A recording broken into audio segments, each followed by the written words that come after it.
Ang kwentong ito ay hango sa totoong buhay. Mula ito sa isa nating kabayan na itago na lang natin sa pangalang Gino. Walang eksaktong taon, probinsya ng Davao. Nakatira sa isang magulong pamayanan itong si Gino kasama ang kanyang ama na itago na lang natin sa pangalang Mang Ireneo. Nagtatrabaho si Gino sa malawak na taniman ng prutas, samantalang ang ama kagawad sa kanilang barangay. Madalas nagkakaroon ng kaguluhan sa lugar dahil sa dalawang malaking angkan na naninirahan sa lugar. Pinag-aagawan ng mga ito ang mayamang lupain ng kanilang bayan dahil bukod sa mainam ang lugar sa pagsasaka, sagana sa ginto ang mga kabundukan na sakop nito, partikular sa lupain kung saan nakatira ang mag-ama. Bukod sa pagiging kagawad, tagapangalaga din ng taniman si Mang Ireneo na pagmamay-ari ng isa sa dalawang pinakamayamang tao sa lugar. Ireneo, balita ko sinira na naman ng mga tauhan ni Gaston ang bahagi ng sagingan sa kabilang ibayo. Talagang hindi titigil ang sukab na yon hanggat hindi na kukuha ang gusto niya. Wika ni Don Marbel, ang taong nagmamay-ari ng lupaing binabantayan ni Mang Ireneo. Yun na nga din po ang ipinagtataka ko, amo. Bantay sarado ng mga tauhan natin ang gawing yon ng taniman. Kaya imposibleng makapasok ang mga tauhan ni Gaston doon. Tugon ni Mang Ireneo. Nagulat ang matanda nang biglang magsalita si Gino. Maliban na lang ho siguro kung merong magpapapasok sa kanila. Ano ka ba naman? Sinabi ko na sa'yo, huwag kang sasagot kapag kausap ko si amo. Hayaan mo si Ireneo. May punto ang anak mo. Maaring tama ang sinabi niya. Hindi basta-bastang makakapasok ang mga partikular sa lugar kung walang magpapapasok sa kanila. Gino, gusto kong ikaw ang magbantay sa gawing iyon. Malaki ang tiwala ko sa inyong mag-ama. Alam kong hindi niyo ako bibiguin. Narinig mo ang sinabi ni amo. Puntahan mo ang sagingan. Isama mo si Kiko at Anghel sa lugar. Sige po tay, kami na po ang bahala doon. Matapos ang pag-uusap, pinuntahan ni Gino ang dalawang pinsang sina Kiko at Anghel. Kapwa nagtatrabaho ang mga ito sa taniman. Mapagkakatiwala ang tauhan ng kanyang ama. Mabuti naman at nasabi mo kay among nasa isip mo, Gino. Alam mo, nagtataka din ako dyan sa grupo ni Kadjo eh. Paano silang makakapasok? Hindi ba armado sila? At isa pa, bantay sarado ng mga aso ang bawat pinto sa taniman. Wika ni Anghel habang naglalakad ang mga ito papunta sa sagingan. Yun na nga ang nasa isip ko, Anghel eh. Hindi ko lang masabi kay Tio Ireneo dahil baka magalit siya. Kilala mo naman yun eh. Wika ni Kiko. Maya-maya pa ay narating na ng mga ito ang unang pinto ng sagingan. Mahati sa 3 bahagi ang taniman at sa bawat bahagi, binabantayan ng mga trabahador, lalo na kung malapit na ang anihan. Nakita ng 3 nag-iinuman ang pangkat ni Kadyo, kaya kagad nilapitan ni Gino ang mga ito. Oh, anong masamang hangin ang nagdala sa inyo dito sa sagingan? Wala na ba kayong magawa sa duryanan? Tanong ni Kadyo. Ikaw nga yung gusto kong tanungin ng ganyan, Kadyo eh. Oras ng trabaho, naglalasing kayo. Alam ba to ni tatay? Tugon ni Gino. Alam ng binata na magkakaroon ng gulo. Kaya naman dinala niya ang baston na gawa sa kamagong. Tumayo si Kadyo at nilapitan ang binata. Bakit kailangan mong ipalam sa tatay mo lahat ng kilos namin dito? Siya ba ang amo namin? Sa huling tanda ko, Si Don Marbel pa rin ang nagmamay-ari ng tanimang to ah. Tumayo ang mga kasama ni Kadyo. Bumunot sila ng mga baril. Ayoko lang umabot sa punto na pagsisisihan niyo ang pagdampot ng mga baril. Naparito kami sa utos si Don Marbel. Makakarating sa kanya kung ano man ang nakita namin ngayon. Habang nag-uusap ang mga ito, may isang lalaking lumabas sa kubo ni Kadyo. Kadyo, may problema ba? Sino ang mga yan? Tanong ng lalaki. Nanlaki mga mata ni Gino dahil ang taong iyon ay si Alonso, isa sa mga tauhan ni Don Gaston. Anong ginagawa ng tauhan ni Don Gaston sa lugar na to? Ikaw ba ang nagpapasok sa kanila, Kadyo? Pinsan ko si Alonso. Kahit kay Don Gaston siya nagtatrabaho. Wala naman silang ginagawang masama dito. At saka, bawal na ba ako magpapasok ng mga kamag-anak ko sa lugar? Maigpit na ipinagbabawal ni Don Marbel ang pagpapapasok ng mga hindi kilalang tao sa taniman. Kahit kamag-anak mo pa yan. Lalo pa kung tauhan ng kalaban ng ating amo. Pag-uusap ng dalawa. Itinaas ng mga kasama ni Kadyo ang mga dalang baril. Itinutok ito kay Gino. Bakit? Anong gagawin mo? Magsusumbong ka? Sige, tignan natin kung makarating ka pa ng buhay kay Don Marbel. Alam mo Gino, masyado kayong tapat. Yan ang dahilan kung bakit hanggang ngayon namumuhay pa rin kayo na parang mga aso. Mag-aantay lang sa butong iabot sa inyo. Wika ni Kadyo. Bagay na ikinagalit ni Anghel. Kahit na sunod-sunurang kami sa utos ni Don Marbel, alam naming marangal ang gawain ngayon. Kagaya ngayon, napagutusan kaming tignan na nangyayari sa bahaging ito ng taniman at pinatunayan nyo lang na tama ang hinala ng ating amo. Mga traidor nga kayo. Oy, magdahan-dahan ka na pananalita mo bata. Baka mamaya, mapudpud yan dila mo.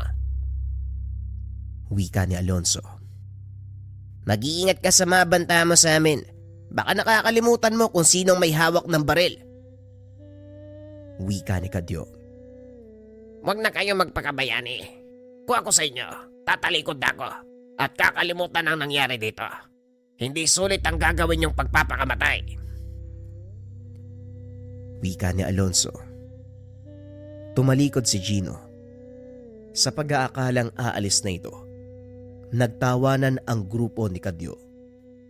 Kaso nga lang laking gulat nila nang biglang ibato ni Gino ang hawak na baston. Tumama ito sa ulo ni Kadyo, dahilan para mawalan ng malay ang binata. Pinaputukan ng isa sa mga kasama ni Kadyo ang binata. Kitang-kita ng lahat kung paanong tumama ang bala sa katawan ni Gino. Napalo dito. Ang buong akala nila ay napuruhan. Nagulat ang grupo ng mga kalaban nang biglang tumayo si Gino at pinagpag ang damit. Aray ko, kahit ilang beses ko nang nasubukan, masakit pa din ang tama ng bala. Bumalik sa ulirat si Kadyo. Laking gulat nito dahil ni isa sa mga bala ng kalaban walang tumago sa katawan ni Gino. Anong kademonyo at to? Bakit hindi ka tinatabla ng bala? Tanong ni Alonso. Bigla itong nakaramdam ng matinding takot. Lalo pa nang makitang papalapit sa kanila si Gino. Anong problema? Ngayon lang ba kayo nakakita ng taong hindi tinatablan ng bala? Tanong ng binata habang dinadampot ang kanyang baston. Hindi na nakapagsalita ang ilan sa mga kasama ni Kadyo dahil sa sobrang pagkagulat. Hindi nila akalain na may ganong uri ng kakayahan si Gino.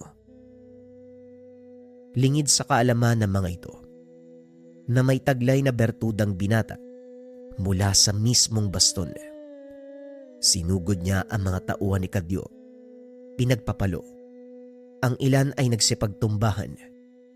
Ngunit ang ilan hindi na pinalad na makatakbo Maging si Alonso, hindi rin nagawang makaligtas dahil binaril na ito ni Anghel. Yan ang nararapat sa mga traidor. Pero Gino, paanong mga nakatakas na kasama ni Kadyo? Siguradong magsusumbong ang mga yon. Hayaan mo silang magsumbong. Mabuti nga yun para malaman ng kalaban. Nang sa ganun, matakot silang pumasok sa lugar na to. Pag-uusap ng magpinsan. Bumalik ang mga ito sa tahanan ni Don Marvel upang ipaalam ang naganap. Magaling ang ginawa nyo, Gino. Simula ngayon, kayo na ng mga pinsan mo ang itatalaga sa bahaging iyon ng taniman. Huwag kayong mag-alala dahil magdadagdag din ako na makasama nyo. Nang sa ganon, hindi kayo mahirapan sa pagpapantay. Wika ni Don Marvel. Pag-alis nito, kinausap ni Mang Ereneo ang binata. Ano ang iniisip mo? Bakit mo ginamit ang kakayahan ng Bertud, Gino? Hindi mo ba alam na maaari itong maging mitya ng mas malaki pang gulo? Alam ko, tay, pero ginawa ko lang ang nararapat. Kung hindi ko ginamit ang Bertud, malamang nakaiga na ako sa saig ngayon at tinatakpan ng puting kumot. Tama po si Gino, Tio. Kung hindi niya ginamit ang Bertud, malamang pinaglalamayan na siya. Ay nako, siguradong malaking gulo ang mangyayari sa oras na makarating ito kay Gaston. Hindi titigil ang isang yon hanggat hindi napapatunayan ng mga narinig. Hayaan mo silang gawin ang gusto nila, tay. Dito natin malalaman kung hanggang saan ang kaya nila. Baka nga puro yabang lang yan si Don Gaston kasi marami lang siyang tauhan. Hindi mo kilala si Gaston, Gino. May mga galamay siya na may katangian ng kagaya sa'yo. Di magsubukan na lang kami kung sakali. Ganun lang naman yun, tay. Wala kang dapat alalahanin. Alam mo naman na gamay ko na yung paggamit ng Bertud ng Kamagong, di ba? Minsan ang kayabangan, Gino, ang nagdadala sa atin sa kapamakan. Huwag ka masyadong magpakampante.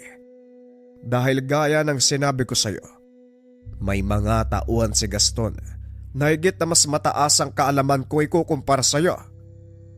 Hindi nakapagsalita ang binata dahil maging siya alam ang katotohanan ito.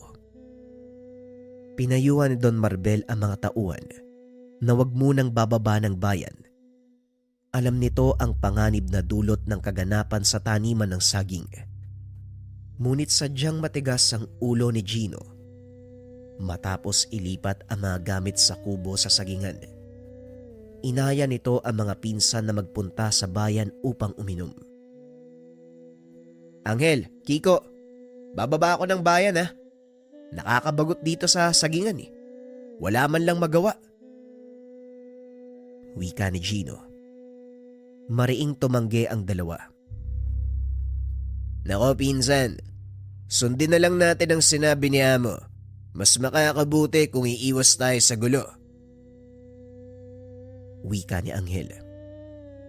Iiwas naman tayo Hindi naman natin sasalubungin ang mga tauhan ni Don Gaston. Tama si Anghel, Gino. Mas mabuting sundin na lang muna natin ang sinabi ni Amo kaysa pare-pareho tayong mapahamak. At dahil walang gustong sumama sa dalawang pinsan, nagpasya ang binatang lumakad mag-isa. Maingat itong lumabas ng taniman papunta sa kalsada matapos ay nagpatuloy na sa pagbaba ng bayan. Nagsuot ng sombrero ang binata para hindi kagad makilala kung sakaling makasalubong man ang mga tauhan ni Don Gaston. Ngunit lingid sa kalaman nito na siya lang ang inaantay na makalaban. Nakaupo ang binata sa harap ng isang tindahan nang lapitan ito ng dalawang kalalakian. Walang ibang kasama si Gino sa lugar, kaya naman alam nitong siya ang pakay ng mga lalaki. Inilapag ng binata ang inumin at pasimpleng tumayo. Patay mali siyang naglakad, ngunit hinarang siya ng isa sa mga kalalakian. Sa oras na lumabas ka sa pintuang yan, magsisisi ka.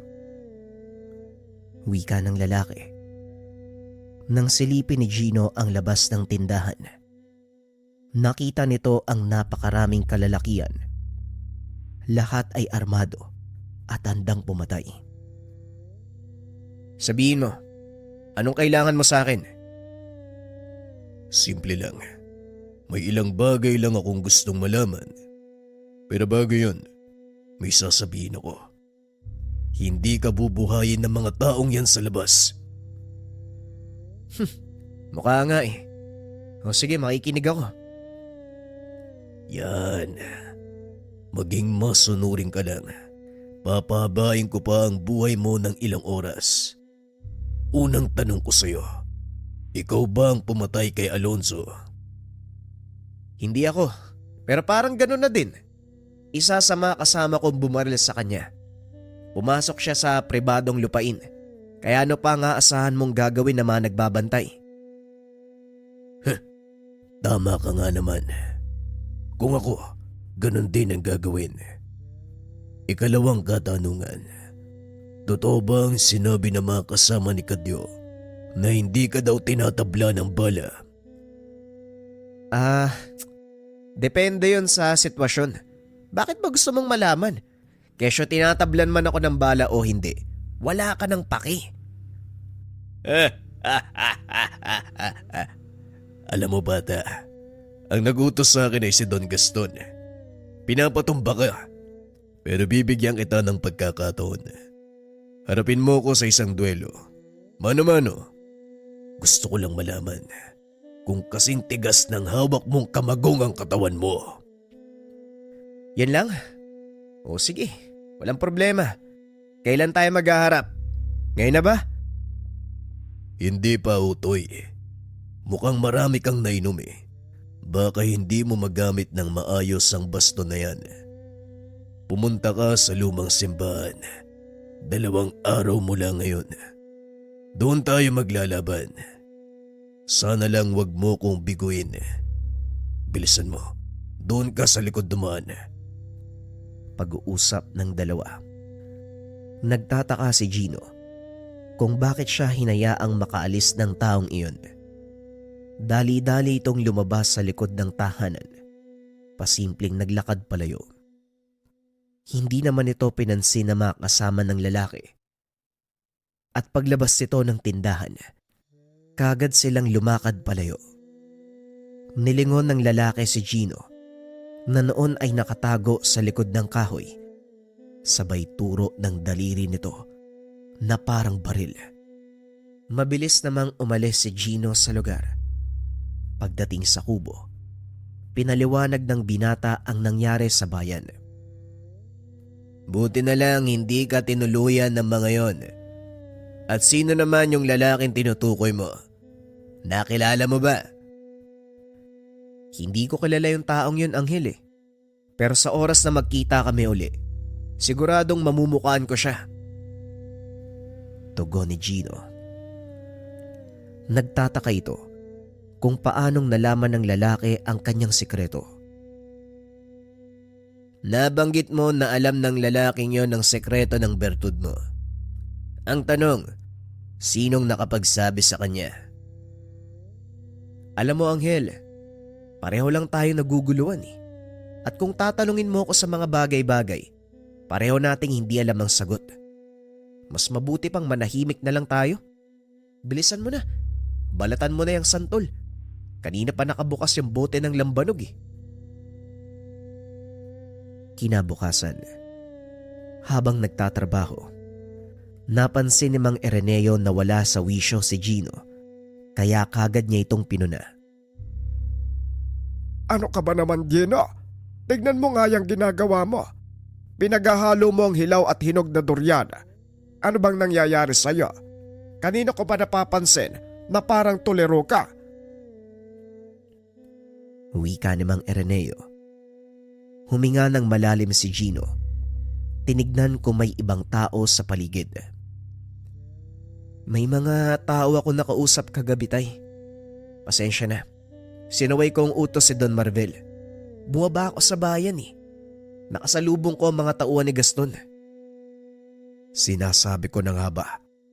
Mabuti na lang at hindi ka nila ginalaw. Sino naman yung lalaki na kasalubong mo? Kilala mo ba? Hindi nga tay. Yun ang nakakagulat. Kasi alam niya yung tungkol sa hawak kong baston. Hindi ba sinabi ko na sa'yo na may mga tao si Gaston na higit na mas mataas ang kaalaman ko ikukumpara sa'yo? O ngayon, anong ginawa niya? Gustong malaman ng taong yun kung totoong sinasabi ng mga kasama ni Kadyo. Hinamon niya ako sa isang duelo eh. Kung ganon, nakarating na pala sa kaalaman ni Gaston ang nangyari. Ano ngayon ang desisyon mo? Haharapin ko siya tay. Dahil gusto ko ding malaman kung bakit niya alam yung tungkol sa bertud ng kamagong. Duda ko sa taong sinasabi mo, Gino. Bibihira lang ang taong nakakakilala sa bertud na yan. Sige, puntahan mo siya at sasama ko. Gusto ko ring makilala ang sinasabi mong tao. Pag-uusap ng mag-ama. Kinabukasan ng umaga. Wala namang nangyaring kakaiba.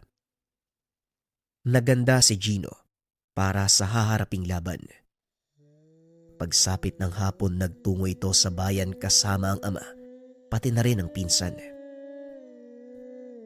Pagdating sa napag-usapang lugar, naroon na ang grupo ng mga kalalakian kasama ang lalaking humamon kay Gino.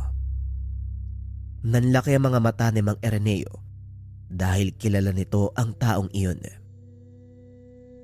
Brando, ikaw nga ba yan? Sinasabi ko na nga ba, Gino?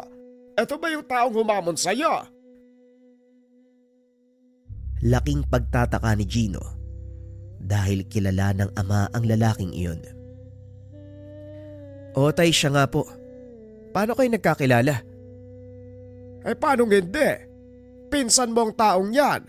Siya si Brando, ang anak ni Tio Jose mo, ang totoong may-ari ng baston ng kamagog. Wika namang Araneo. Tinitigang mabuti ni Gino ang lalaki. Napagtanto na kamukha ito ng yumaong tiyuhin. Masyadong padalos-dalos ng desisyon ng anak mo, Tio Araneo. Mantakin mo, tatanggapin ba naman yung hamon ko? Pagpasensyahan mo na si Gino. Hindi kanya nakilala eh. Kaya siguro, inisip niya na talagang kalaban ka.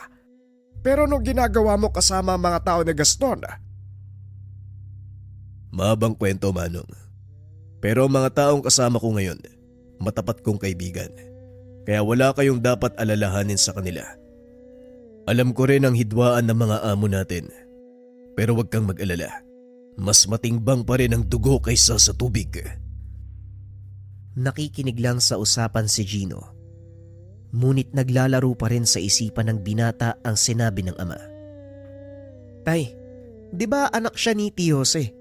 Bakit sa inyo ipinasa ang bertud ng kamagong at hindi sa taong yan?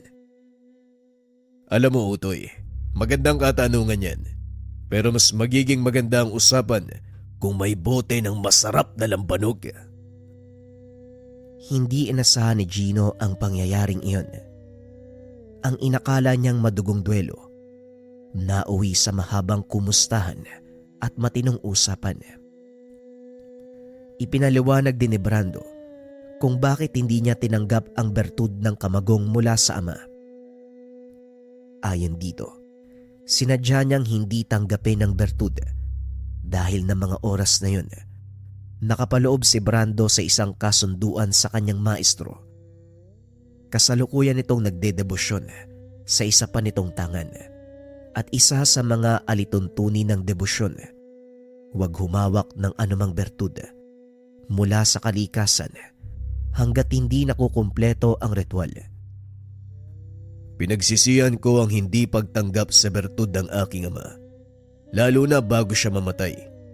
Pangarap niyang mapasakin ang bagay na yan. Pero sa kasamaang palad nahuli ako. Pero ganun pa man, hindi ako nanghihinayang dahil napasakamay ng iyong ama ang bertud. Pero ngayon, Parang kinakabahan ako Wika ni Brando habang nakatingin kay Gino. Bakit naman? Gamay ko yung paggamit sa bertud Maging ang mismong baston kaya anong kinakatakot mo? Kahit sino, pwedeng magamay at matutunan ang paggamit ng bertud na yan. Ang tanong na lang, kung paano mong mapapanatili ang disiplinang kaakibat nito. Sa ipinakita mo sa akin nung isang araw, mukhang hindi mo isinasabuhay ang pagsasanay na pinagdaanan mo. Wika ni Brando. Sinang-ayunan ito ni Mang Araneo. Tama ang sinabi ng pinsan mo, Gino. Ang pagiging mapusok at pabigla-biglang desisyon, yan ang laging magpapahamak sa'yo. Palagi kong pinapaalala ang disiplinang kaakibat ng bertud na yan. Wika ng matanda. Napayuko na lang si Gino dahil naisip nito ang kakulangan. Alam kong baguhan ka sa larangan. Makinig ka lang sa sinasabi ng tatay mo at sisiguraduhin ko sa'yo, magiging matagumpay ka. Hindi lang sa paggamit ng bertud, kundi maging sa buhay mo. Matapos ang usapang iyon, nagpaalam na si Brando. May pag-asa pa bang mag-cruise yung landas natin, Brando? Sa uri ng trabahong meron tayo, hindi malayong mangyari ang sinasabi mo. Mag-iingat ka, Gino, dahil maaaring ang susunod nating pagkikita, hindi na kagaya nito. Huwag naman sanang humantong sa ganon. Sige, Brando. Maraming salamat sa payo Mag-iingat ka din. Matapos ang pagkikitang iyon, hindi na muling nag-cruise ang landas ng dalawa. Nauunawaan ni Gino ang kanilang sitwasyon at dahil sa ayaw nitong makarap ang pinsan sa laban, pilit na umiwas ang binata. Hindi ito umalis ng taniman sa loob ng halos 5 buwan. Ngunit kahit anong iwas ang gawin ng binata, gulo ang kusang lumalapit sa kanya. Isang hapon, kakatapos lang magsilid ng mga inaning prutas sa kahon, ikinarga nila ito sa mga sasakyang magdadala sa pamilihan nang biglang makarinig ng sigawan si Gino sa bandang dulo ng sagingan. Nagkataong naroon ang kanyang ama at si Don Marvel upang suriin ang paligid. Dali-daling tumakbo ang binata papunta sa lugar at habang papalapit, sunod-sunod na putok ng baril ang umalingaw-ngaw sa buong paligid. Lalo pa nang binilisan ng binata ang pagtakbo. Laking gulat nito nang makitang nakabulagta sa lupa si Don Marvel, pati na rin si Mang Araneo. Nakatayo sa harapan nito ang isang lalaki, nakasuot ng sombrerong gawa sa balat. Nang masipat ng lalaki ang binata, dali-dali itong tumakbo. Hindi namukaan ni Gino ang taong iyon, kaya hinabol niya ito. Hindi pa man nakakalayo, may kung sino nang pumigil sa kanya.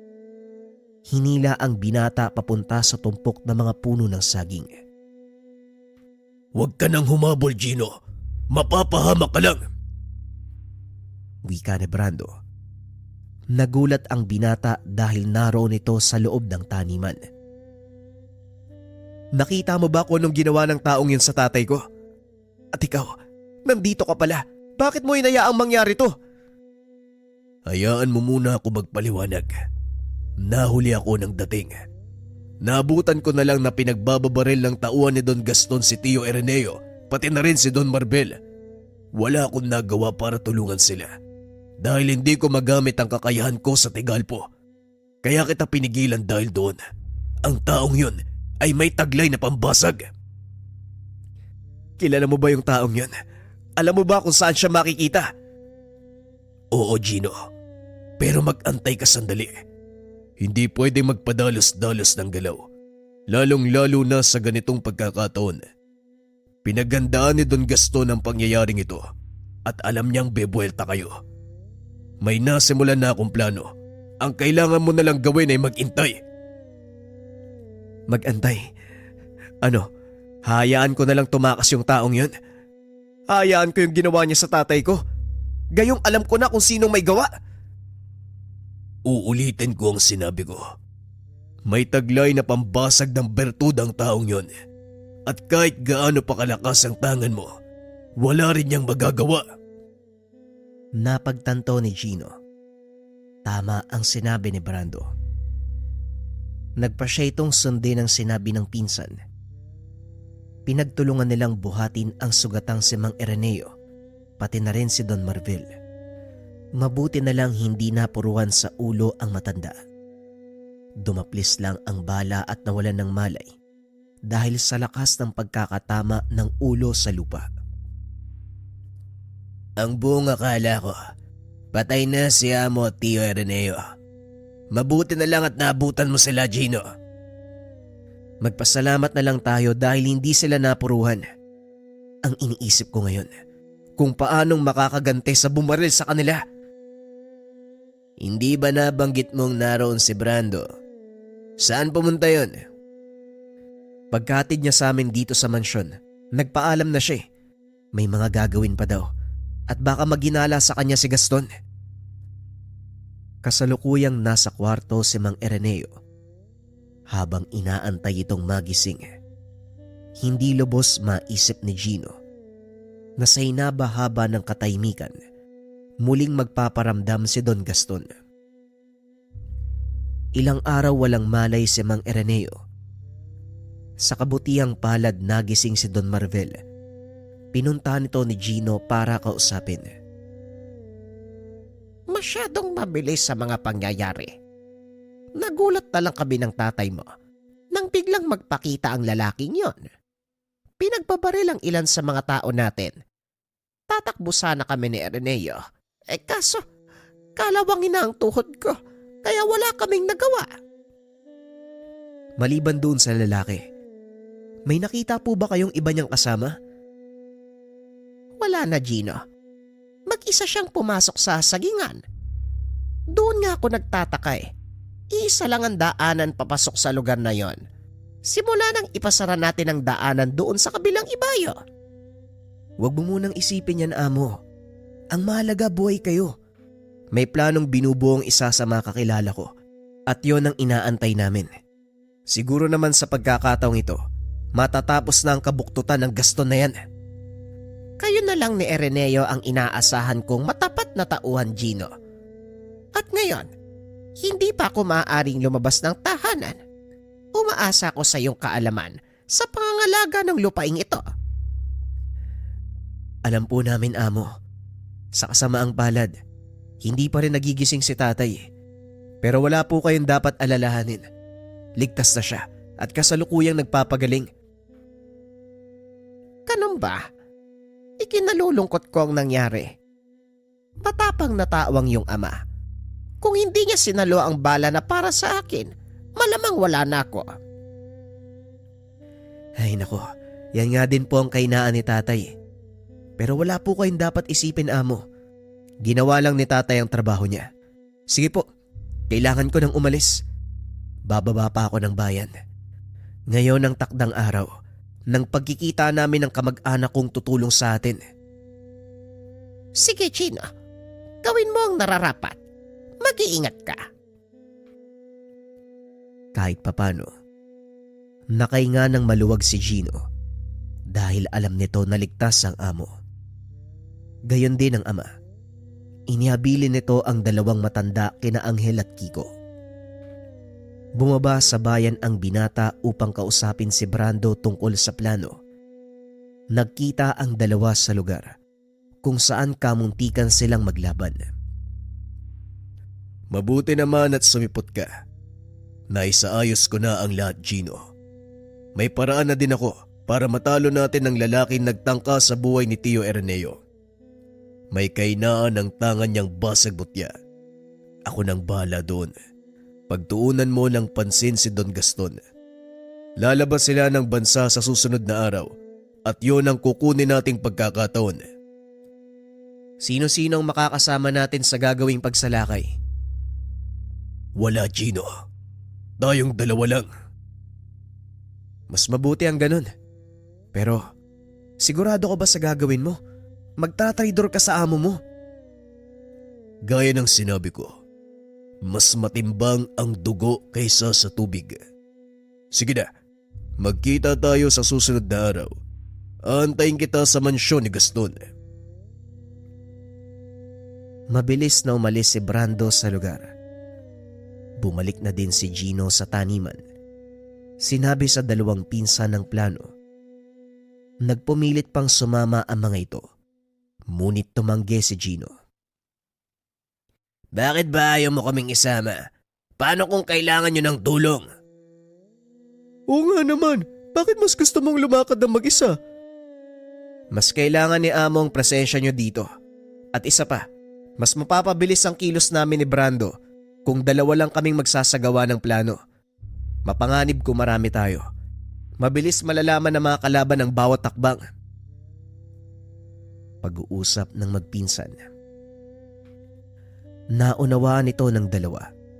Matapos ibigay ang mga panuto, umuwi si Gino sa kanilang tahanan upang kunin ang kapares ng kanyang bastong kamagong. Ito ang kauna-unahang pagkakataon. Gagamitin niya ang dalawang baston. Nanibago ang binata, ngunit kailangan niya itong gawin dahil higit na mas malakas ang kanilang makakarap. Kinagabihan, naupo ang binata sa tabi ng natutulog na ama para magpaalam. Tay, ito na po yung sinasabi ko sa inyo. Kailangan kong harapin si Don Gaston. Tatapusin namin ni Brando ang kabuktutan ng taong yun. Wala na po kayong dapat alalahanin. Nagising na po si Don Marbel. Magpagaling din po kayo. Wika ni Gino habang hawak ang kamay ng matanda. Bagaman hindi pa ito nagkakamalay, alam ng binatang naririnig nito ang kanyang mga sinasabi. Hinigpitan ng matanda ang pagkakahawak sa kamay ng anak. Matapos magpaalam, umalis na si Gino. Inantay nitong sumapit ang madaling araw bago tuluyang pumasok sa mansyon ni Don Gaston. Nagpanggap na hardinero ang binata upang papasukin ito ng mga bantay. Nang makita ni Brando si Gino, pasimple niya itong nilapitan at itinuro ang mga dapat gawin. Sa likod ng mansyon dadaan si Don Gaston. Kasama niya ang taong nagtangka sa buhay ng tatay mo. Gaya ng sinabi ko, ako ang gagawa ng diversyon para mailayo siya roon. Hindi, Brando. Ako ang haharap sa kanya. Nagulat si Brando. Inilabas ni Gino ang dalawang baston. Ang buong akala ko, isang baston lang ang nasa pangalaga ni Tio Erneo. Paanong napunta sa iyo ang kapares nito? Itinago ni tatay. Isang baston lang ang pinapagamit niya sa akin dahil delikado daw kapag ginamit ko ang kapares. Pero hindi niya alam na pinupuslit ko ang dalawang ito at pinag-aaralang gamitin. Sa una mahirap dahil hindi ko alam gamitin eh. Maliban sa kabalat proteksyon na ibinibigay ng bertud, may taglay itong malakas na opensa at yon ang ipapakita ko sa iyo. Wika ni Gino. Alam ni Brando ang tungkol sa gamit ng kanyang ama. Ngunit ni minsan, hindi pa nito nakitang lumabas ang buong potensyal ng dalawang baston. Sige, kung yan ang gusto mo, maganda ka. Anumang oras bababa na ng tahanan si Don Gaston. Wika ni Brando. Matapos ay iniwan nito si Gino.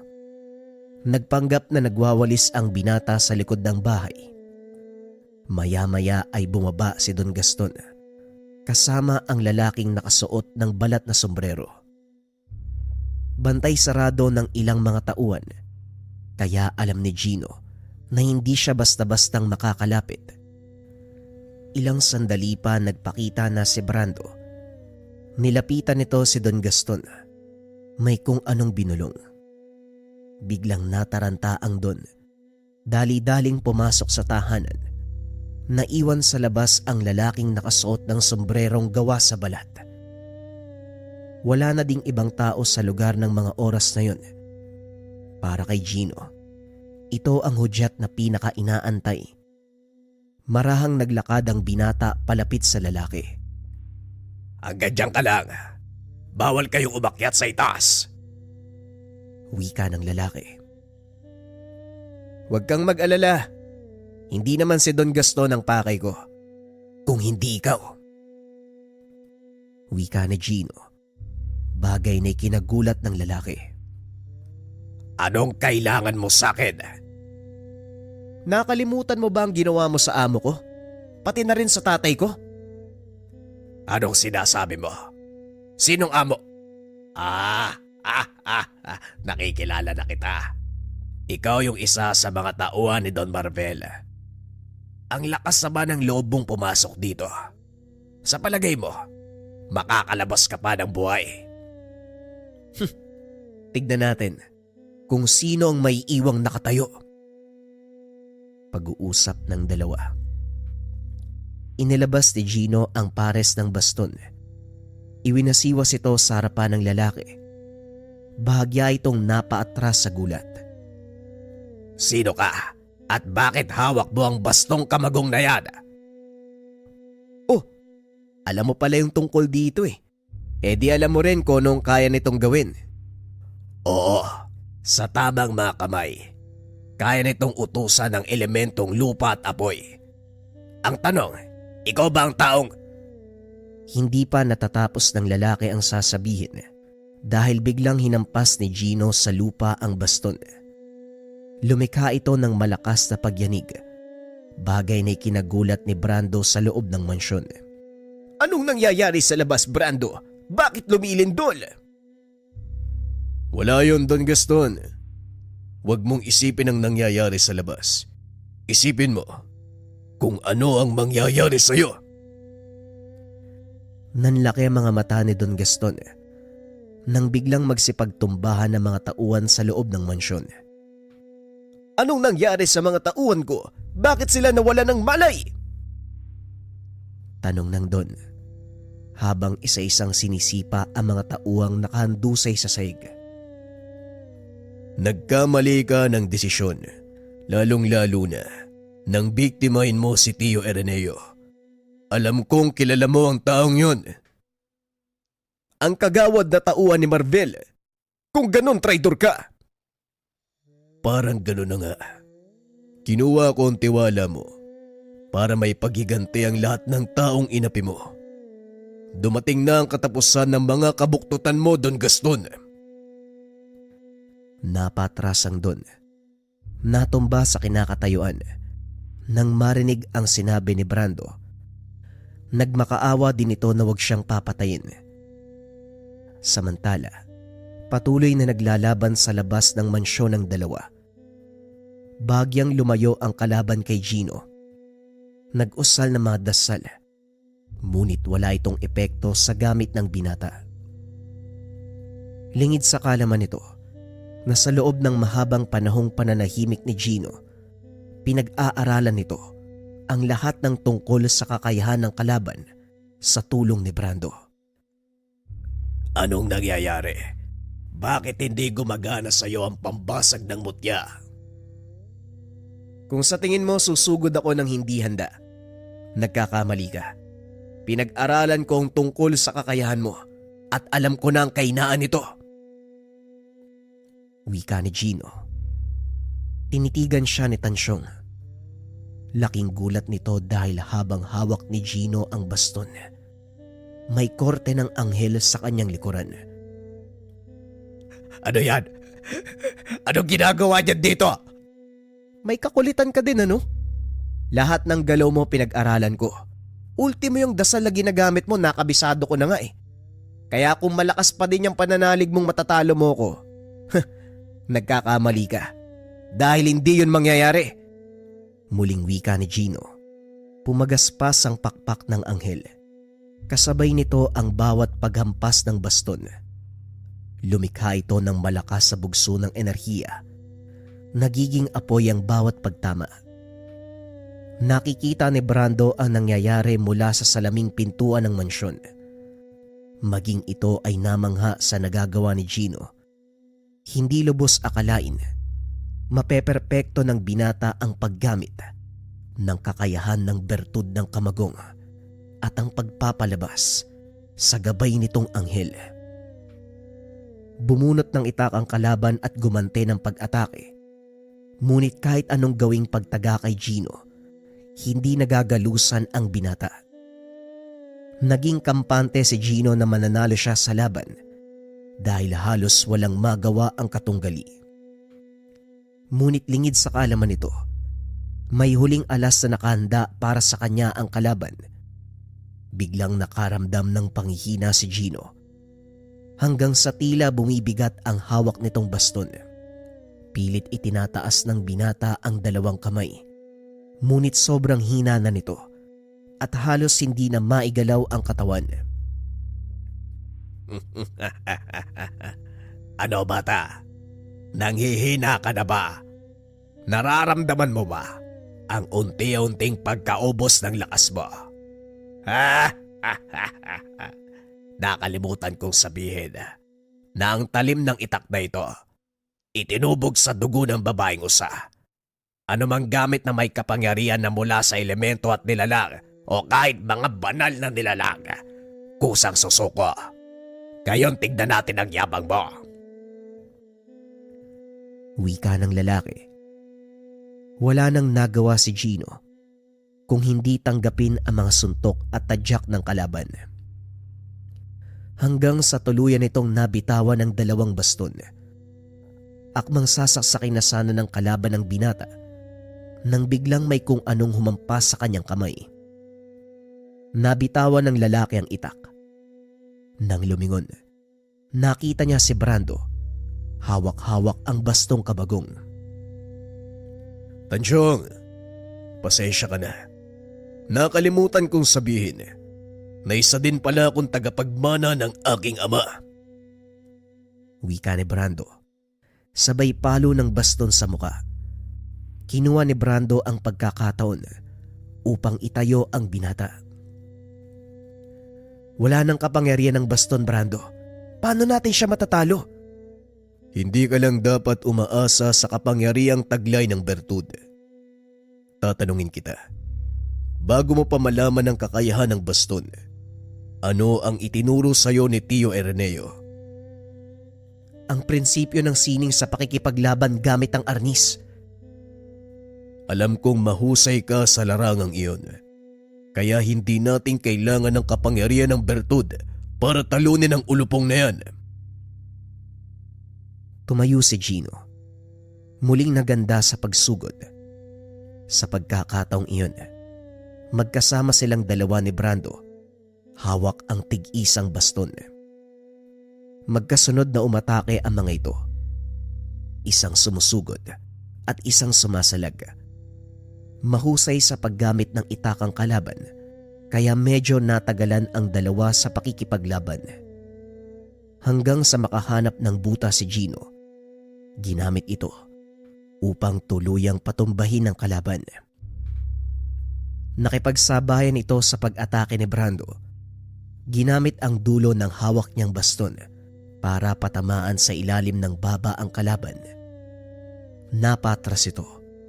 Bagyang nahilo. Hindi pa man nahihimasmasan, sinundan niya ito ng isa pang hampas mula kay Brando. Sunod-sunod, hanggang sa tuluyan itong bumagsak. Isang malakas na hampas sa ulo ang ibinigay ng dalawa, dahilan para tuluyang mamatay ang kalaban. Matapos ang sagupan, pumasok ang mga ito sa loob ng mansyon kung saan nakagapos ang walang malay na si Don Gaston. Binuhusan ito ng tubig. Naalimpungatan ng matanda at sumigaw. Mga walang hiya kayo! Anong ginawa niyo sa mansyon ko? Wika nito habang iniikot ang tingin sa mansyong unti-unting natutupok. Kulang pang kabayaran ng pagkasunog ng mansyon. Maraming buhay ang nawala dahil lang sa kasakiman mo. Ngayong araw, wawakasan ko ang lahat ng yan. Wika ni Gino. Dinampot nito ang itak na nakakalat sa sahig.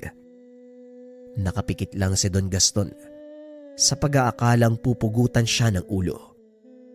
Naramdaman nito ang malamig na bakal na dumikit sa kanyang leeg. Nang mapadilat, nakita nito ang mukha ni Brando. Brando, dapat matapat kitang tauhan. Tulungan mo ko. Pangako, ibibigay ko ang kalahati ng kayamanan ko. Huwag mo lang akong hayaang mamatay. Wika ng Don. Napatitig si Brando kay Gino at ngumiti. Mukhang magandang alok yan, Don Gaston ah. Ano sa tingin mo, Gino? Tama ka. Magandang alok nga yan, pero ang tanong, sa'yo ba talaga ang mga kayamanang sinasabi mo? Oo. Akin ang lahat ng yon. Nakapangalan sa akin ang bawat lupaing nakuha ko sa mga tao. Mapapasa inyo ang kalahati, basta hayaan nyo akong mabuhay. Mas mabuti siguro. Ibalik mo sa mga tao ang nararapat para sa kanila. Ano sa tingin mo, Gino? Tama ka, pinsan. Pasensya na lang tayo, Don Gaston. Pero hindi namin tatanggapin ang inaalok mong kayamanan. Nauna sa lahat, hindi mo naman pagmamay-ari. Wika ni Gino, sabay suntok sa mukha nito. Inabot ni Brando ang itak sa binata. Hinayaan nitong magpasya. Ikaw na ang humatol sa kanya, pinsan. Hindi ko dudungisan ang kamay ko sa dugo ng isang makasalanan at sakim na tao na kagaya niya. Bakit hindi na lang nating hayaan na lamunin siya ng apoy? Masusunog ka kasama ng mga bagay na pinakamamahal mo. Wika ng binata. Itinali nila si Don Gaston sa haligi ng tahanan. Hinayaan itong lamunin ng apoy. Matapos ang kaganapang iyon, inasikaso ni Don Marbel ang mga papeles para maibalik sa mga tao ang lupain na kinamkam ng sakim na si Don Gaston. Ngayong wala na si Don Gaston, anong balak mo, pinsan? Tanong ni Gino habang nakaupo ang dalawa sa atangan ng mansyon ni Don Marvel. Hindi ko alam, Gino. Ang totoo, wala akong mapupuntahan eh. Pero bahala na. Kung saan man ako dali ng tadhana ko, doon ako. Naku, mahirap yan. Walang direksyon yung buhay mo. Paano na lang kapag tumanda ka? Anong mangyayari sa'yo? Gaya ng sinabi ko, bahala na ang kapalarang magpasya. Alam mo, nangangailangan ng isa pang matapat na tauhan si Don Marvel. Siguradong hindi tatanggi yun. Dumito ka na lang. Mamuhay ng mapayapa kaysa pakalat-kalat kung saan. Napaisip si Brando sa sinabi ng pinsan. Tatanggi pa sana ito. Ngunit bago makapagsalita, inawat na ito ni Don Marvel. Tama ang sinabi ni Gino, Brando. Mahirap mamuhay ng walang kasiguraduhan. Tumito ka sa asyenda. Sisiguraduhin kong hindi mo pagsisisihan. At hindi yan kailingan. Yan ay kautosan. Wika ng Don. Hindi na nagawa pang tumanggi ni Brando. Simula ng araw na yun, itinalaga ito ni Don Marvel bilang personal na alalay. Katuwang nito si Gino. At kahit saang magpunta ang amo, naroon silang dalawa. Laking pagpapasalamat ng mga tao sa ginagawa ng mga ito dahil naibalik na ang mga lupang nakamkam ni Don Gaston. Kinilala ng mga taga-bayan ang kabayanihan ng dalawa at sa tuwing magagawi ang mga ito sa pamilyan, hindi maiwasang pagkaguluhan sila ng mga tao. Sikat ka na, Gino. Tignan mo mga tao. Parang nakakita ng diwata sa tuwing bumababa ka dito sa bayan. Ako lang ba, Brando? Ikaw din naman ah. Pero alam mo, ngayon ko lang naramdaman ng ganitong kapayapaan. Yung tipong walang humahabol sa'yo, wala kang pinagtataguan, nagagawa mo yung gusto mo. Oo naman, ito ang tinatawag na kapayapaan, Gino. Pangarap lang ito dati ni tatay eh. Pero ngayon masaya ako dahil nagawa nating tuparin. pag-uusap ng dalawa. Sa paglipas ng mga taon, umiral ang kapayapaan sa kanilang bayan, ngunit hindi rin may iwasan ng kaguluhan na kaagad namang nareresolba sa pamamagitan ng maayos at mapayapang pakikipag-usap. Ito ang panukalang ipinasa ni Gino nang manalo siya bilang alkalde ng kanilang bayan. Dahil sa naging katungkulan, lalo pang hinigpitan ang seguridad at napangalagaan ang kapayapaan. Lahat ng tagumpay sa buhay ni Gino, pinapasalamatan niya ang mga taong nagpaunawa sa kanya ng wastong prinsipyo sa buhay at ang disiplinang kaakibat ng kanyang tangan, ang bastong kamagong na may gabay na anghel.